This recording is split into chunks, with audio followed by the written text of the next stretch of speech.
नमस्कार, स्वागत है आपका हमारे चैनल द न्यूज पर। मैं हूं आपके साथ शेरिन। दिल्ली की अरविंद केजरीवाल सरकार के पूर्व मंत्री सत्येंद्र जैन को लेकर फिर एक बार बरपाया है हंगामा। आपके लिए बता दें कि सत्येंद्र जैन के सेल में 2 और कैदियों को डाला गया, जिसको लेकर अब लगातार हंगामा जो है वो होता हुआ नजर आ रहा है और सुप्रीटेंडेंट के ऊपर भी लिया गया है एक्शन। दरअसल ये पूरा मामला है क्या, हम आपको विस्तार से समझाते हैं। आपके लिए बता दें कि पिछले साल 30 मई को गिरफ्तार हुए सत्येंद्र जैन को लेकर अब लगातार मुश्किलें उनकी बढ़ रही हैं और इसी बीच जब उन्होंने जेल के सुप्रीटेंडेंट को लिखा पत्र के वो जेल यानी कि सेल के अंदर काफी ज्यादा अकेला महसूस कर रहे हैं और वो काफी यानी कि उनकी मनोदशा जो है वो खराब होती जा रही है, तो उनकी सेल में 2 और कैदियों को यानी कि शिफ्ट किया जाए जिनसे कि वो बात कर सके। और सुप्रीटेंडेंट ने बिना जेल यानी कि प्रशासन से बात किए 2 कैदियों को सत्येंद्र जैन की सेल में कर दिया भर्ती, जिसके बाद अब लगातार हंगामा जो है वो होता हुआ नजर आ रहा है और सुप्रीटेंडेंट के ऊपर भी लिया गया है तिहाड़ जेल के प्रशासन की तरफ से एक्शन। एक तरफ सत्येंद्र जैन जिनकी गिरफ्तारी ईडी के द्वारा की गई थी और इनकी तरफ से ही 10 मई को पत्र लिखकर सुप्रीटेंडेंट से कहा गया था कि वो काफी ज्यादा बोर हो रहे हैं और अकेला महसूस कर रहे हैं, इसीलिए उन्हें 2 और कैदी चाहिए अपने साथ। और इसी पूरे मामले पर आज अगर सुप्रीटेंडेंट से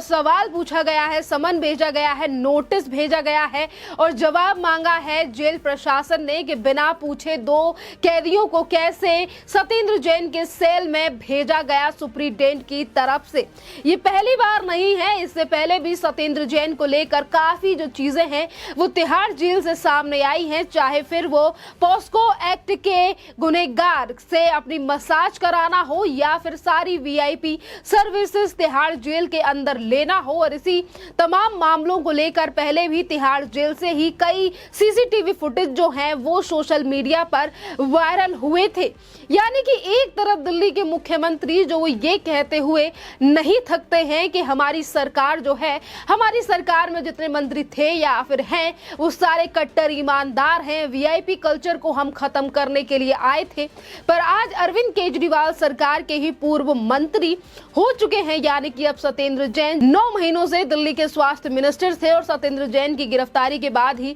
इस्तीफा दिया गया था सत्येंद्र जैन की ही तरफ से। दरअसल आपके लिए बता दें कि आज अगर सुप्रीटेंडेंट के ऊपर कार्रवाई की गई है जेल प्रशासन की तरफ से, तो वहीं सवाल भी पूछे गए हैं कि आखिरकार बिना पूछे सत्येंद्र जैन के सेल में इन 2 कैदियों को क्यों शिफ्ट कराया गया और आखिरकार इसके पीछे क्या मंशा थी। तमाम ऐसे सवाल हैं जो कि सुप्रीटेंडेंट से पूछे गए हैं नोटिस के द्वारा, जिसका जवाब देना पड़ेगा आप सुप्रीटेंडेंट को। और इसके अलावा कितनी और कार्रवाई कितने और अधिकारियों पर होगी ये तो जेल प्रशासन ही तय करेगा, क्योंकि इससे पहले भी जो वीआईपी सर्विसेज को लेकर जिन भी अधिकारियों ने सत्येंद्र जैन को वीआईपी जो सहूलियत दी गई थी उन अधिकारियों के ऊपर भी एक्शन जेल प्रशासन की तरफ से लिया गया था। से लेकर तमाम चीजों को लेकर घिरे हुए हैं सत्येंद्र जैन जो कि केजरीवाल सरकार के पूर्व मंत्री हैं, जिनको लेकर दिल्ली के मुख्यमंत्री ये बयान तक दे चुके हैं कि सत्येंद्र जैन ने दिल्ली के अंदर इतना ज्यादा अच्छा काम किया, दिल्ली में मोहल्ला क्लिनिक और तमाम चीजों को लाने वाले कोई और नहीं बल्कि सत्येंद्र जैन है। और आज वही सत्येंद्र जैन को लेकर किस तरीके से बड़े खुलासे जो हैं वो तिहाड़ जेल से हो रहे हैं। आपके लिए बता दें कि बेशक आज तिहाड़ जेल के प्रशासन की तरफ से सुप्रीटेंडेंट को लेकर ये बड़ा एक्शन लिया गया है और शायद कुछ दिनों में तबादला या फिर हटा भी सकते हैं। खैर ये तो आगे की कार्रवाई की बात है, पर अभी तो जवाब सुप्रीटेंडेंट को देना पड़ेगा कि किसके और कहने पर ये तमाम चीजें की गई कि जेल प्रशासन से भी नहीं पूछा गया। इसी के साथ हम आपको बता दें कि इससे पहले भी कई अधिकारियों के ऊपर जेल प्रशासन की तरफ से एक्शन लिया गया है और ये तिहाड़ जेल जो है वो दिल्ली सरकार के अंडर आती है, जिस पर कई बार यानी कि दिल्ली बीजेपी ने भी कई बार दिल्ली के मुख्यमंत्री अरविंद केजरीवाल पर इन तमाम मसलों को लेकर हल्ला बोला, क्योंकि इससे पहले जब मसाज की क्लिप सामने आई थी कि किस तरीके से जो पॉस्को एक्ट का गुनहगार है, जिसने एक 16 से यानी कि नाबालिग का रेप किया था, एक ऐसे व्यक्ति से मसाज कराते हुए नजर आए थे। यही सत्येंद्र जैन, जिनको लेकर आम आदमी पार्टी के कुछ नेताओं ने तो ये तक सफाई दे दी थी कि उनको काफी ज्यादा प्रॉब्लम है, जॉइंट्स का दर्द और पता नहीं क्या क्या बीमारियां बताई गई थी और कहा गया था कि उनको इस तरीके की फिजियोथेरेपी की जो है वो काफी ज्यादा जरूरत है, जिस पर भी आम आदमी पार्टी को लेकर तमाम सवाल जो हैं वो दिल्ली बीजेपी और वहीं दूसरी तरफ कांग्रेस की तरफ से उठाए गए थे और दिल्ली के कई चौराहों से लेकर कई जगहों पर ये पोस्टर भी लगाया गया था कि अगर किसी को मसाज करानी है, फिजियोथेरेपी करानी है तो वो तिहाड़ जेल जरूर आए, क्योंकि इसकी जिम्मेदार है दिल्ली की अरविंद केजरीवाल सरकार। हर एक मुद्दे से अपने आप को बचाते हुए दिल्ली के मुख्यमंत्री अरविंद केजरीवाल से अब लगातार सवाल पूछे जा रहे हैं कि आखिरकार कैसा मंत्रिमंडल है दिल्ली के मुख्यमंत्री अरविंद केजरीवाल का। इसी के साथ हम आपको बता दें कि सत्येंद्र जैन ही नहीं बल्कि मनीष सिसोदिया की भी मुश्किलें अब आने दिनों में काफी ज्यादा बढ़ने वाली है, क्योंकि जहां एक तरफ उनके मामले में सीबीआई जांच कर रही है, ईडी जांच कर रही है और उनको भी उनकी गिरफ्तारी को भी 3 से 4 महीने हो चुके हैं, यानी कि 26 फरवरी को गिरफ्तार किया गया था मनीष सिसोदिया को। तो वहीं दूसरी तरफ सत्येंद्र जैन ने भी अब हाईकोर्ट की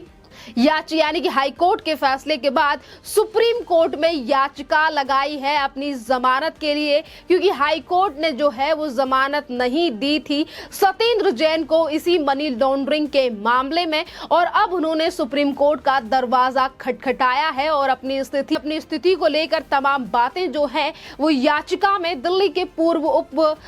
मंत्री सत्येंद्र जैन की तरफ से की गई है। पर देखना अहम रहेगा, क्योंकि ये पहली बार नहीं है, इससे पहले भी सत्येंद्र जैन की कई बार जो जमानत याचिका है उसे कोर्ट की तरफ से खारिज किया गया है। और अब अगर सुप्रीम कोर्ट का दरवाजा खटखटाया गया है तो क्या राहत मिल पाएगी सत्येंद्र जैन को, क्योंकि सत्येंद्र जैन को लेकर मनी लॉन्ड्रिंग का मामला काफी ज्यादा पुराना था, जिस पर अभी भी जांच कर रही है ईडी, और ईडी की तरफ से हाई कोर्ट में भी ये दलीलें दी गई थी कि अगर सत्येंद्र जैन को छोड़ा जाता है या फिर इन्हें बेल मिल जाती है तो ये जो अभी इन्वेस्टिगेशन चल रही है इस पूरे मामले में, इससे प्रभावित कर सकते हैं सत्येंद्र जैन, क्योंकि उनका सरकार में काफी ज्यादा बड़ा ओहदा है और वो पूर्व मंत्री भी रह चुके हैं और वो भी एक बड़े पद के यानी कि स्वास्थ्य मिनिस्टर। इसी के साथ अरविंद केजरीवाल सरकार के तमाम और नेता जो हैं वो मनीष सिसोदिया और सत्येंद्र जैन की बेगुनाही को लेकर लगातार बयानबाजी करते हुए नजर आते हैं, जिसमें से संजय सिंह जो कि आम आदमी पार्टी सरकार के राज्यसभा सांसद हैं, वो तो ये तक कह चुके हैं कि सड़क से लेकर कानून तक हर कोशिश करेंगे और मनीष सिसोदिया और सत्येंद्र जैन को जेल से बाहर लेकर आएंगे। पर आज ऐसा लग रहा है कि आम आदमी पार्टी सरकार की तमाम कोशिशें जो हैं वो फेल होती हुई नजर आ रही हैं, क्योंकि एक तरफ पूरी सरकार है तो वहीं दूसरी तरफ ईडी यानी कि मनी लॉन्ड्रिंग का मामला, तो वहीं दूसरी तरफ दिल्ली में हुआ शराब घोटाला, जिनकी वजह से इन दोनों ही पूर्व मंत्रियों की लगातार मुश्किलें बढ़ रही हैं दिल्ली की तिहाड़ जेल में। जो जेल खुद की सरकार के अंडर ही आती है वहां पर जो है वो अय्याशी या फिर वीआईपी ट्रीटमेंट अब नहीं मिल रही है दोनों ही नेताओं को। इसीलिए सत्येंद्र जैन की तरफ से इन चीजों का उल्लेख किया गया कि उनके पास बात करने के लिए कोई भी नहीं है और उन्हें यानी कि मानसिक दिवालियापन और तमाम इस तरीके की चीजें जो हैं वो हो रही हैं और उन्हें 2 व्यक्ति चाहिए बात करने के लिए, जिसको लेकर जेल प्रशासन की तरफ से ही बड़ा एक्शन ले लिया गया है और सुप्रीडेंट से सवाल पूछे गए हैं। खैर, इस पूरे मामले पर आपकी जो भी राय हो आप हमें कमेंट करके जरूर बताइए। धन्यवाद।